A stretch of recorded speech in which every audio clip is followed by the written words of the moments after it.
Hello dear students. Today we are going to do part 10 of the lecture series. As you all know, we are doing chapter number 9, Ray Optics. Today we are going to take the 10th part of the lecture series. Today the lecture flow will be like, first of all we'll do numerical based on the combination, and it is the numerical which I have given you in the last assignment, the last question. Next topic we are going to study today is prism. Next is refraction through a prism. And fourth topic is deviation through a prism of a small angle. So these all are topics we are going to do today. Let us start. First, the numerical which we have done, which I have given you in the last lecture. It was the last question. It is the last question of ray optics chapter given in the NCERT as well. The question says, figure shows an equiconvex lens of refractive index 1.50 in contact with a liquid layer on top with a plane mirror. A small needle with its tip on the principal axis is moved along the axis until its inverted image is found at the position of the needle. The distance of the needle from the lens is measured to be 45 cm.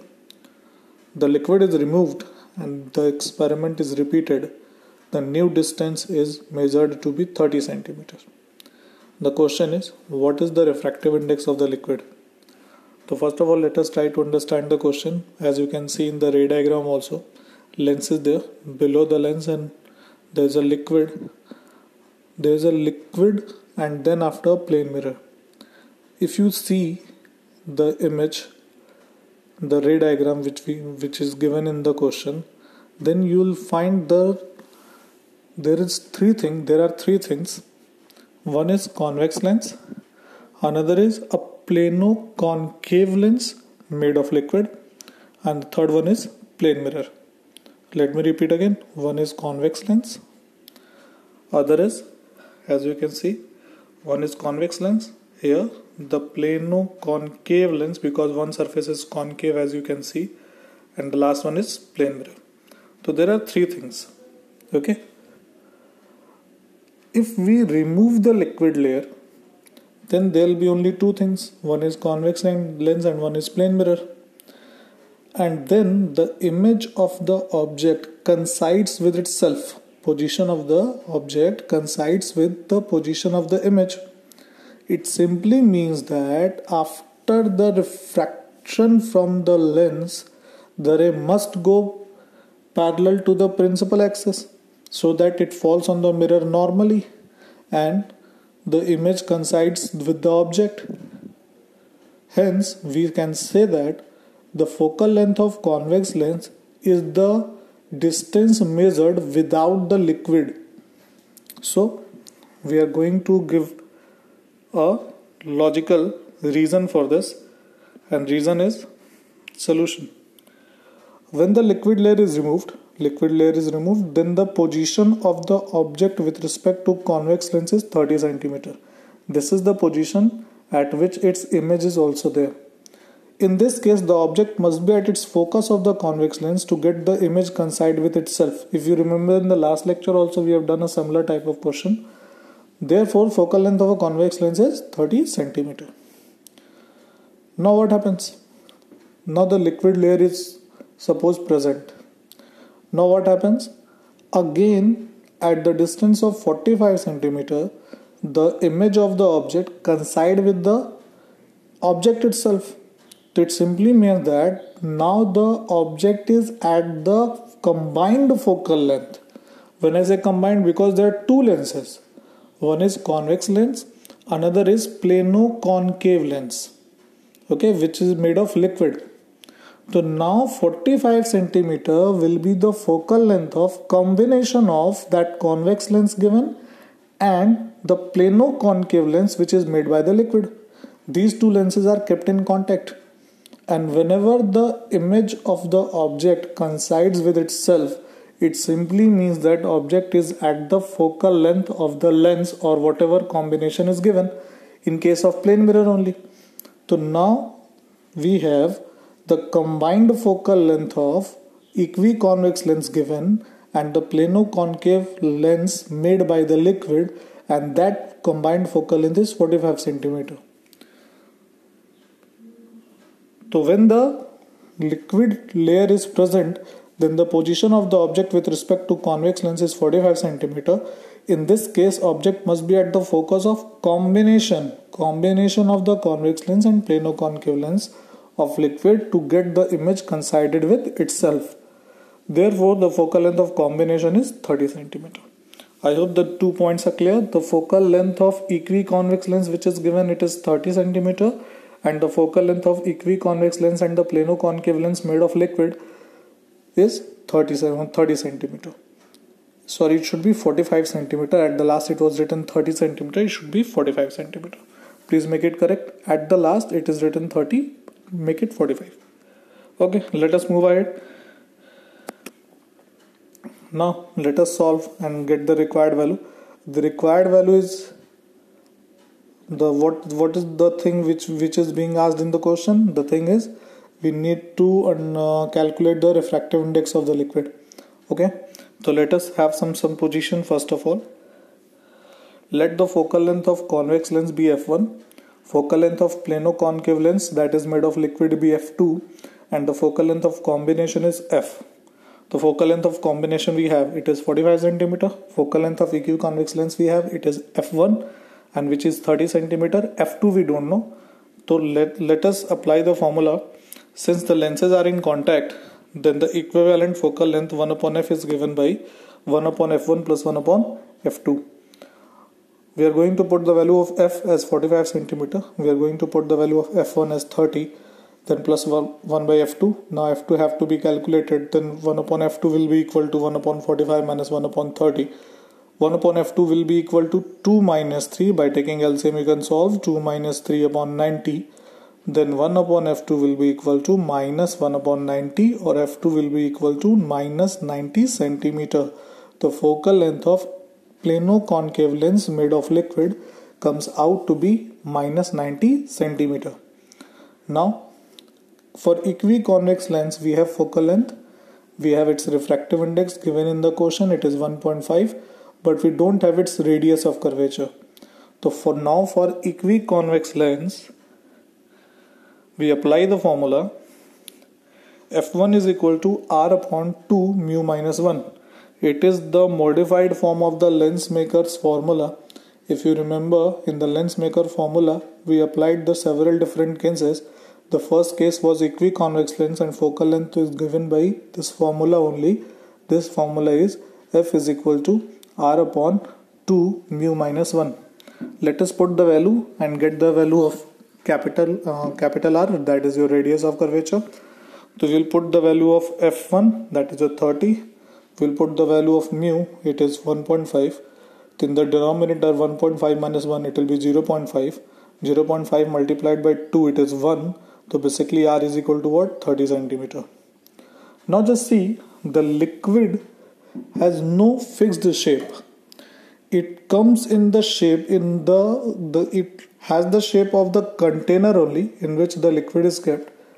The concave surface of the plano-concave lens made of liquid will have the same radius of curvature as of the convex lens, because liquid has no shape.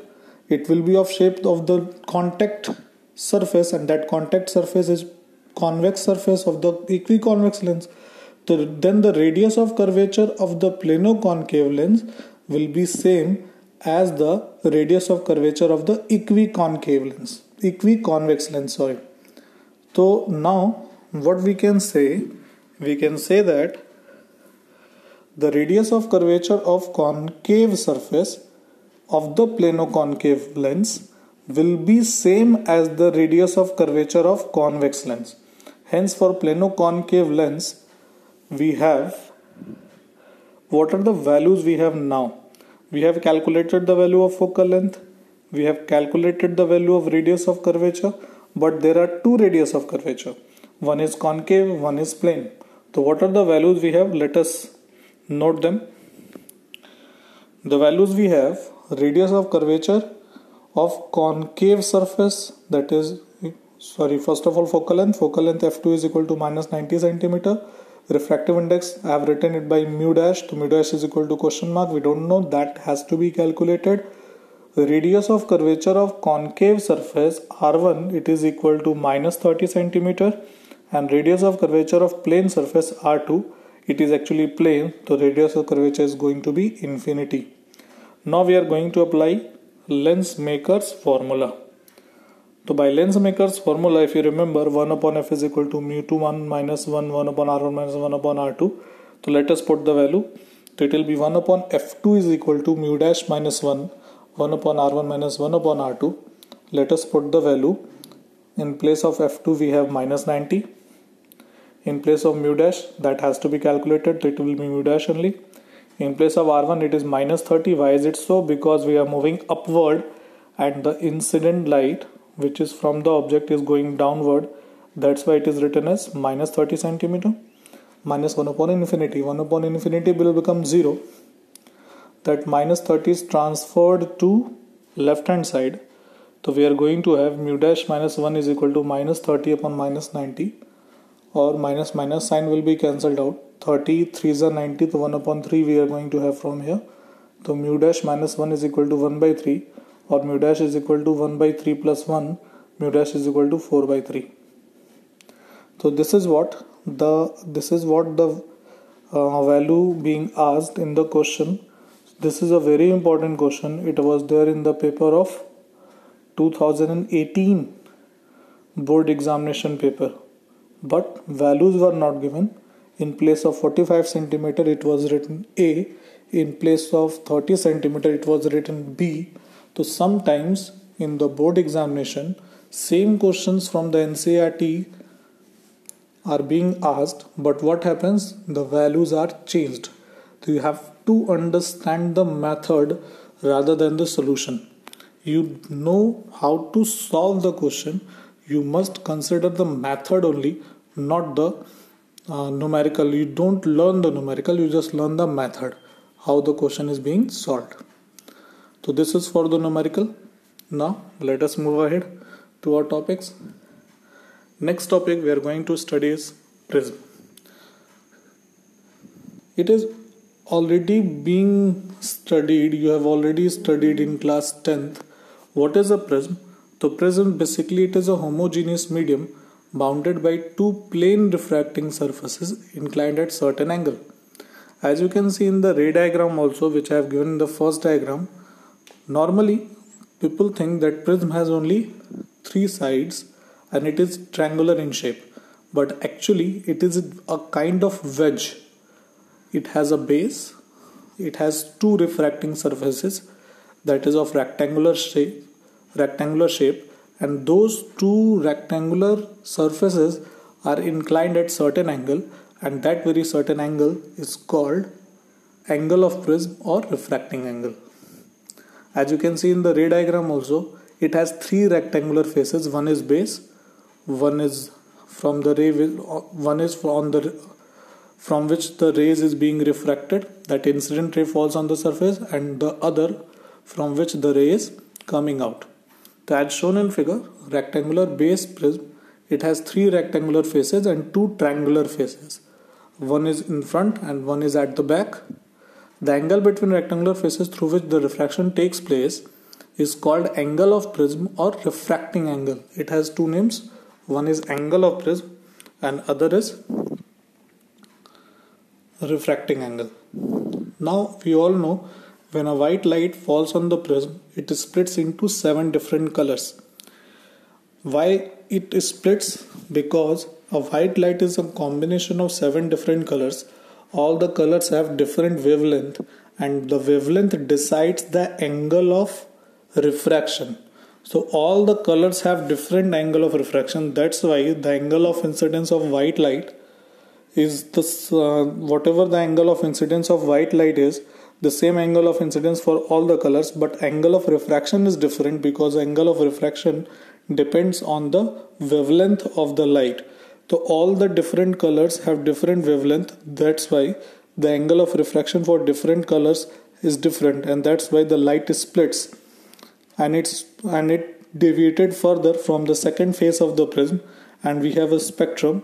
Starting from bottom, we have violet, blue, green, yellow, orange, red, short form Vibgyor. One color is missing: violet, indigo, blue, green, yellow, orange, red. One color is not written in the diagram. So 7 different colors. You must remember Vibgyor, Vibgyor. You have studied in this class 10th. So I'm not emphasizing on this part. The splitting of white light, that splitting of white light is called dispersion of light. This phenomena, the splitting of white light, is called dispersion of light. Now let us move ahead. Let us come to the class 12th topic. It is refraction through a prism. So let us make a ray diagram first of all. So this is your ray diagram. As you can see, an angle of incidence, ray incident on the prism. We draw a normal. Now the ray is moving from rare to denser medium, so it bends towards the normal. And then after, on the second phase, again we draw a normal. Then ray is moving from denser medium to rare medium. Then the ray is bending away from the normal. The ray comes down. The path of the ray is OPQR. From O, ray is going to P. From P, it is going to Q. From Q, it is going to R. The angle made between the incident ray and the normal is called our angle of incidence. Angle made by the emergent ray with the normal is called angle of emergence, and it is written by E. As you come for the first refraction, then there is angle R1 is written. That R1 is the angle of refraction for the first surface, and on the second surface R2 is written. So that R2 is the angle of refraction for the angle of incidence for the second surface, because this is the angle made between the incident ray for the second surface and the normal drawn.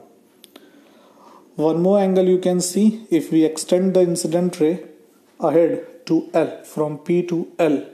If we can see from P to L, and we extend the emergent ray from Q to M, so there is an angle made here. That angle is called angle of deviation. It is represented by delta. One delta we have made here, delta 1. This is the angle of deviation for the first ray. One delta we have made here. This is angle of deviation for the refraction for the second surface. But if we all overall angle of deviation, so this is the direction of incidence and this is the direction of refraction, the emergent ray. So the angle made between these two rays is called angle of deviation. So in a prism we have certain angles, and those angles are angle of incidence written as I, angle of refraction for the first surface is R1, angle of emergence as E, angle of incidence for the second surface R2, angle of prism, that is your A, it is written at the top, and angle of deviation delta. Now we have to relate I, E, A, delta. So how we can relate? So from figure, if you see this triangle PMQ, then this triangle, the delta is exterior angle, delta 1, delta 2 are interior angles. So what we can write from figure, delta is equal to delta 1 plus delta 2, or delta is equal to, in place of delta 1, now just see,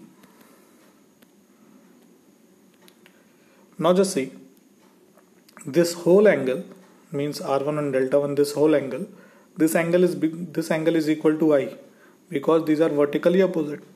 Since this angle is R1, so this above angle is going to be I minus R1. So in place of delta 1, we are going to write I minus R1. In place of delta 2, from the same logic, we can write E minus R2. I and E are written together, R1 and R2 are written together. So I plus E minus R1 plus R2. Let this be our equation number 1. Okay. Now let us move ahead.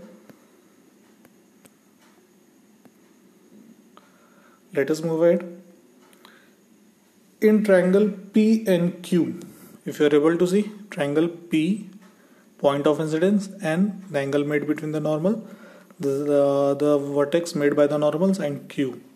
In that, if you see, R1 plus R2 plus N is equal to 180 degree, because the sum of all three angles of any triangle is equal to 180 degree only. Then N is transferred to that side, so we have R1 plus R2 is equal to 180 minus N. Let this be your equation number 2. Now in quadrilateral PNQA, just see PNQA, this is going to be a quadrilateral. The sum of angle of any quadrilateral is always 360 degree. Now just see, angle at P is 90 degree because it is a side, it is a normal. Angle at Q, it is also 90 degree. So 180 degree is subtracted from 360 degree, so we have 180 degree. It means that angle A and angle N must be added to give the value of 180 degree. So what we are going to have in quadrilateral PNQA, N plus A is equal to 180 degree. Okay, so A will be equal to 180 minus N.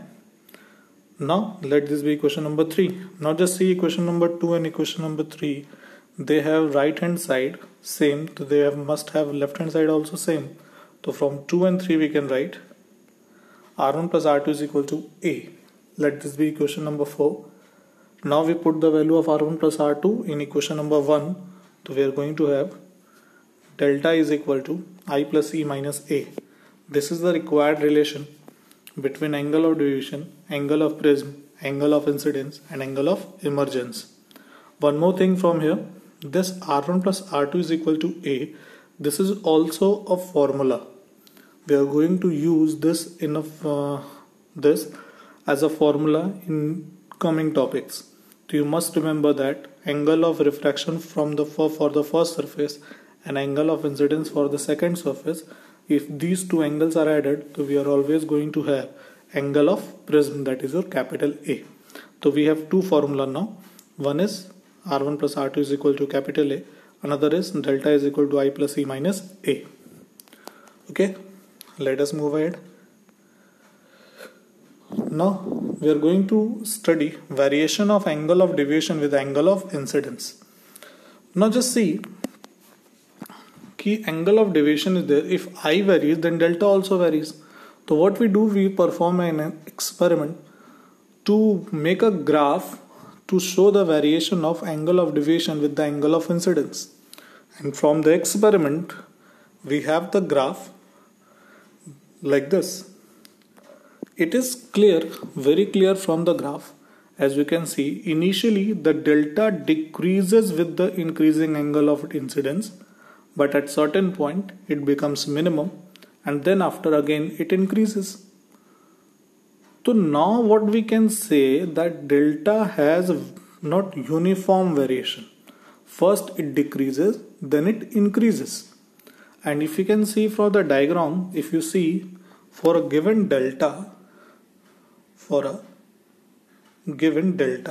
have two values of angle of incidence. One is for a given delta, we have two cut points here.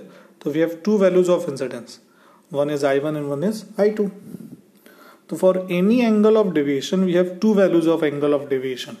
But there is a certain point at the bottom where is only one angle of incidence, and that is your minimum deviation. So this angle is called angle of deviation. Angle of deviation is equal to minimum angle of deviation. So from the graph, what we take as an output is, as it is clear from the graph, the angle of deviation first decreases and then increases with the increase in the angle of incidence. For any value of angle of deviation, there are two values of angle of incidence. Now just look at the equation. Equation is delta is equal to I plus E minus A. So just try to understand that for two values of I, we have similar value of delta. Okay, for two values of I, we have similar values of delta. Okay, so from this equation, we can understand the logic. Now just see, now we are going to talk about that minimum deviation. So for minimum deviation, we don't have any relation between angle of incidence and angle of emergence. Okay, So let us suppose that whenever the angle of deviation is there, which is minimum, so what happens? The angle of incidence is greater than the angle of emergence. Okay, in this case, if the deviation is minimum, what we have supposed in this case, the angle of incidence is greater than the angle of emergence. That is what I am saying. But when the angle of deviation is minimum, there is only one angle of incidence. Okay, suppose when the angle of deviation is minimum, then angle of incidence is greater than the angle of emergence. That is where I is greater than E. Now what I am going to tell, please listen to it carefully. Suppose we are moving the ray from the side AC, and that too along the path RQ. Suppose we have placed a plane mirror here. So what happens now? The ray will go retrace its path. Ray will go like this. Ray will go like this. So now what happens? We extend the incident ray. So when we extend the incident ray, then the angle of deviation we get, now this side. From the geometry, we are going to have this delta and this delta equal. This delta and this delta is going to be equal only. Okay. So in this case, if the ray is going from this side, means along RQ, path will be same, no problem is there. So if it goes along the RQ, then E will act as like angle of incidence and I will act like angle of emergence. So what we should have? We are going to have, now if we send a ray along RQ, then it will retrace its path and we get the angle of minimum deviation. But in this case, the E will be your angle of incidence and I will be your angle of emergence. And from the diagram, we can say that angle of incidence is greater than angle of emergence as our previous supposition. The angle of incidence is E and angle of emergence is I. So E should be greater than I. Now we have two equations and two equations are saying very different story. One is saying that I is greater than E and other is saying that E is greater than I. So what we can say that our supposition is wrong. We cannot say that angle of incidence is greater than angle of emergence. And we cannot say that angle of emergence is greater than angle of incidence because it is again a contradiction in both the equations.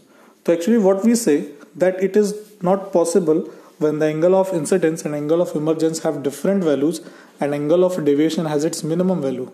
So what we say that in our previous supposition there is something wrong, and what we say it is not the question of greater and less than. The angle of deviation will be obtained when the I is equal to E.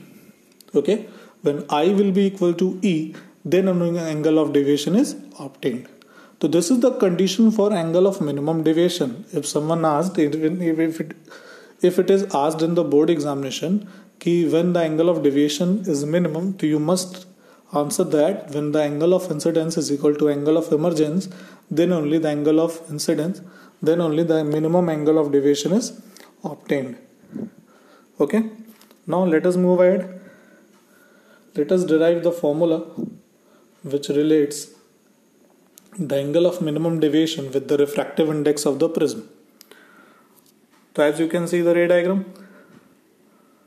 at minimum deviation, delta is represented as delta m, minimum deviation.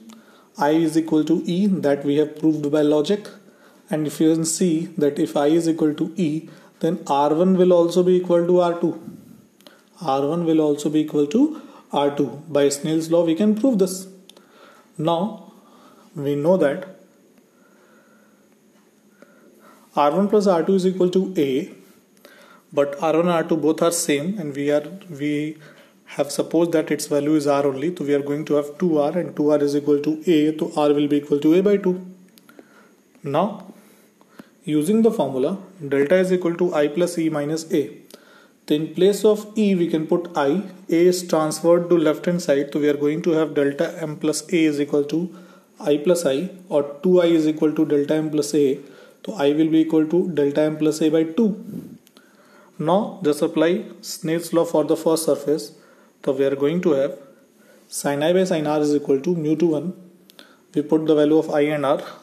So we are going to have sin delta M plus A by 2 upon sine A by 2 and it is equal to mu to 1.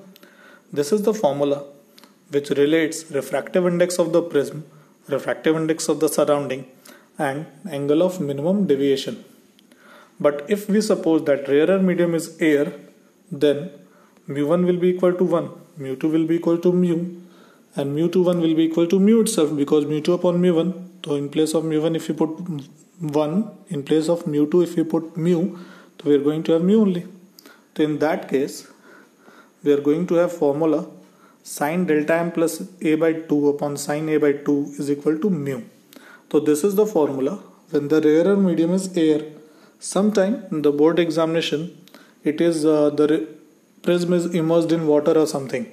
So in that case you will not be applying this formula, you will be applying the first one, mu to 1. But if the prism is in air, you can apply the second one. Okay, now let us move ahead. Deviation through a prism of a small angle means thin prism. So for this we suppose that I, E, R1 and R2 are also very small, and for refraction through first surface we are going to have sin I by sin R1 is equal to mu. Since angles are very small, so sin I can be equal to I only, sin R1 can be equal to R1 only. So I upon R1 is equal to mu, so I will be equal to mu R1. For refraction through second surface, we are going to have sin R2 upon sin E is equal to 1 upon mu. Why is it so 1 upon mu? Because this time the ray is moving from prism to air. The refractive index of air with respect to prism we have to write. So it will be equal to 1 upon mu. Now sin R2 is approximately equal to R2, sin E is equal to E. So we are going to have R2 upon E is equal to 1 upon mu. If we have cross multiplied, we are going to have E is equal to mu R2. Now we use the formula delta is equal to I plus E minus A. We put the value of I and E from here. We are going to have mu R1 plus mu R2 minus A. If we take mu common, in bracket we are going to have R1 plus R2 minus A. If we put R1 plus R2 as A, because we have considered it as a formula, so mu A minus A. If we take A common, we are going to have delta is equal to mu minus 1 into A. This is the angle of deviation for a thin prism of a small angle. So whenever you solve the question of prism, just look at the phrase thin in the question. If it is written the prism is thin, you will apply this formula. If it is not written, you will apply the previous one. So this is all for today. Okay, we are going now your home assignment. First one is calculate the refractive index of a material of equilateral prism which the angle of minimum deviation is pi by 3. Okay, means you have to calculate the refractive index of material of an equilateral prism for which the angle of minimum deviation is pi by 3, means delta value is given. You have to calculate its refractive index. Second, calculate the value of angle of incidence if the emergent ray just grazes along the adjacent face. Given that the prism is equilateral and the refractive index of the prism is 1.414, that is your root 2. You can write it root 2 also. To calculate the value of angle of incidence if the refracted ray it is not coming out of the prism exactly, it is grazing along the second surface, means it touches the second surface and move along the surface only. It is not exactly coming out. In other way, the angle of refraction is being given, and that is 90 degree. The angle of incidence for the second surface should be equal to critical angle. This is going to be a hint for you. Now question number 3. When the angle of deviation is minimum, is the ray inside the prism parallel to the base? Justify your answer. Just apply some logics. R1 and R2 are equal. So from that, if you can say that that ray inside the prism is parallel to the base or not, just apply your own brain and answer this. Fourth one is, does the angle of minimum deviation changes if the prism immersed in water? As I have told you, sometimes what happens, the prism is immersed in water or some other liquid. So questions are being asked related to that. So you have to look at whether the angle of minimum deviation will change. If yes, then specify whether it would increase or decrease. Okay, fifth one is, one face of the prism is refracting angle pi by 6 and refractive index 1.414 is silvered, means the second surface of the prism is silvered, it is polished now. At what angle a ray of light must fall on the unsilvered face so that the refraction into the prism and refraction at the silvered face, it retraces its path. Oh, sorry, it is reflection at the silvered surface. Actually, the second surface will act like a mirror only. So when will it retrace its path? When it falls on the mirror at 90 degree. Again, the angle of incidence for the second surface is 90 degree, and this is the key point for solving this question. Okay, this is the key point for solving this question. I have read it the question before and only. Okay, now this is all for today. I hope you are doing good. I hope you are safe. Thank you.